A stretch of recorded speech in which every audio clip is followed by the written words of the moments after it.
Let's say আমার একজন client সে এই ভিডিওটা সে চাচ্ছে ভার্টিক্যালি হোক, মানে আমরা যে রিলস দেখি বা ফেসবুকে অনেক সময় 4:5 ভিডিওগুলো দেখা যায়, অর্থাৎ বেসিক্যালি ভার্টিক্যাল। ভিডিওটা এখন হরিজন্টাল আছে, সেটাকে ভার্টিক্যাল করা লাগবে। এটা আমরা কীভাবে করবো? বিকজ ভিডিওটা তো ভার্টিক্যাল না, এটা তো হরিজন্টাল একটা ভিডিও। আচ্ছা, সো ফার্স্ট অফ অল আমাদের বুঝতে হবে যে সিকোয়েন্স বলতে জিনিসটা কি আর ভিডিও জিনিসটা কি। দেখেন, আমরা এখানে যা কিছু ইউজ করতেছি এইগুলো হচ্ছে প্রত্যেকটা আমাদের একটা সোর্স ভিডিও। এই সোর্স ভিডিওগুলো আমরা একটা সিকোয়েন্সে বসাচ্ছি। এই যে এই নিচের যে পার্টটা, এটাকে বলে সিকোয়েন্স, বা আমরা এইখানেও যা দেখছি, এইখানে দেখছি আমাদের সিকোয়েন্সে কি হচ্ছে এই মনিটরটাতে। ঠিক আছে, এই মনিটরটাতে আমরা যা দেখছি তা হচ্ছে আমাদের সিকোয়েন্সে কি হচ্ছে, আর নিচে হচ্ছে আমাদের টাইমলাইনটা সাজানো। ঠিক আছে, তো এইগুলো সবই হচ্ছে সিকোয়েন্সটাকে সার্ভ করে। সো এখন আমরা যখনই মনে করেন এখন এখানে কিছু নাই, ঠিক আছে, এই যে এখন এরকম থাকে ঠিক না বাই ডিফল্ট। সো আমরা যখনই এই ভিডিওটা এখানে বসাইলাম, তখন আমাদের যে সিকোয়েন্সটা, সেই সিকোয়েন্সটার সাইজ, ফ্রেম রেট অ্যান্ড যত প্রপার্টি আছে সব কিছু এই ভিডিওটার সাথে ম্যাচ করে বসে পড়েছে অটোমেটিক। সো আমাদের যাতে মানে ম্যানুয়ালি কষ্ট না করা লাগে। সো এই কারণে আমাদের সিকোয়েন্সটাও এখন কিন্তু আপনি দেখতে পাচ্ছেন হরিজন্টাল, কারণ এই ভিডিওটাও হরিজন্টাল, তাই এখানে এটা হরিজন্টাল আছে। সো এটার জায়গায় যদি আমরা একটা ভার্টিক্যাল ভিডিও বসাতে চাইতাম, তখন কিন্তু আমরা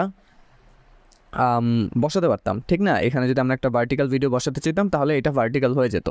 সো মূল কথা হচ্ছে সেটা যে আমরা যে ফার্স্ট যে ভিডিও বা ফার্স্ট যেই জিনিসটাই বসাই, সেই জিনিসটাই আমাদের সিকোয়েন্সের সাইজ হয়ে যায়। ওকে, সো এখন আমাদের ভার্টিক্যাল ভিডিও বানানোর জন্য যে কাজটা করা লাগবে সেটা হচ্ছে এই যে সিকোয়েন্সটা দেখেন, আমি বলি হ্যাঁ, এই যে এটা এখানে বসালাম না, এই যে দেখেন এইখানে একটা চিহ্ন, এই দুটো হচ্ছে আমাদের সোর্স ভিডিও, এই দুটার মধ্যে কিন্তু চিহ্নটা আলাদা, এই যে এটা, আর এই পাশের এই চিহ্নটা দিয়ে বোঝা যাচ্ছে যে এই ভিডিওটা ইউজ করা হয়েছে। এই যে এটাতে শুধু এই একটা সাইন আছে, অ্যান্ড এটার পাশে আরও একটা সাইন আছে যেটা দিয়ে বোঝাচ্ছে যে এই ভিডিওটা আমরা অলরেডি কোনো একটা সিকোয়েন্সে ইউজ করছি। ঠিক আছে, সো এই দুটো হচ্ছে আমাদের সোর্স ভিডিও, বাট এইটা কি, এইটাই হচ্ছে আমাদের সিকোয়েন্সটা। সো এই সিকোয়েন্সটাকে আমরা যদি রাইট ক্লিক করি তাহলে আমরা দেখতে পারবো সিকোয়েন্স সেটিংস আছে। সিকোয়েন্স সেটিংসে দেখতে পারবো আমরা এখানে ফ্রেম সাইজ অ্যান্ড এইখানে পুরো সাইজ জিনিসটা আছে। ঠিক আছে, হরিজন্টালি কতটুকু, ভার্টিক্যালে কতটুকু।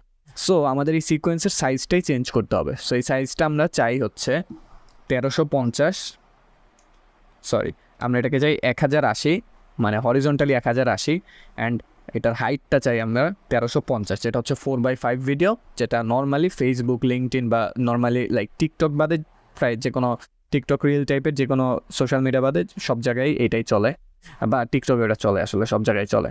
সো ওকে, এবার দেওয়ার সাথে এখানে একটা পপ আপ আসবে। সো আমরা দেখেন এখন কিন্তু আমাদের সিকোয়েন্সটা সাইজটা চেঞ্জ হয়ে গেছে, এখনও কিন্তু আমাদের ভিডিওর সাইজটা সেমই আছে। সো আমাদের এই যে পাশের যে ব্ল্যাক স্পেসগুলো, মানে এখন কি হচ্ছে, আমাদের ভিডিওর একটা সাইজ অ্যান্ড সিকোয়েন্সের সাইজ আরেকটা, তাই আমাদের এখানে অনেকগুলো ব্ল্যাক স্পেস রয়ে গেছে। সেই ব্ল্যাক স্পেসগুলো ঢাকার জন্য আমরা সিম্পলি এই ভিডিওটাকে এইভাবে করে ফিল করে দেবো জিনিসটা। ঠিক আছে, সো এইভাবে আমরা চাইলে আমাদের যে সিকোয়েন্সের সাইজ সেটা চেঞ্জ করতে পারি, অ্যান্ড দেন এইভাবে আমরা যে কোনো ভিডিওকে যে কোনো সাইজের করতে পারবো। আর যদি আপনার র ভিডিও যদি মানে ওই সাইজেরই থাকে যেই সাইজ আপনি চাচ্ছেন, তাহলে তো কোনো সমস্যাই নেই।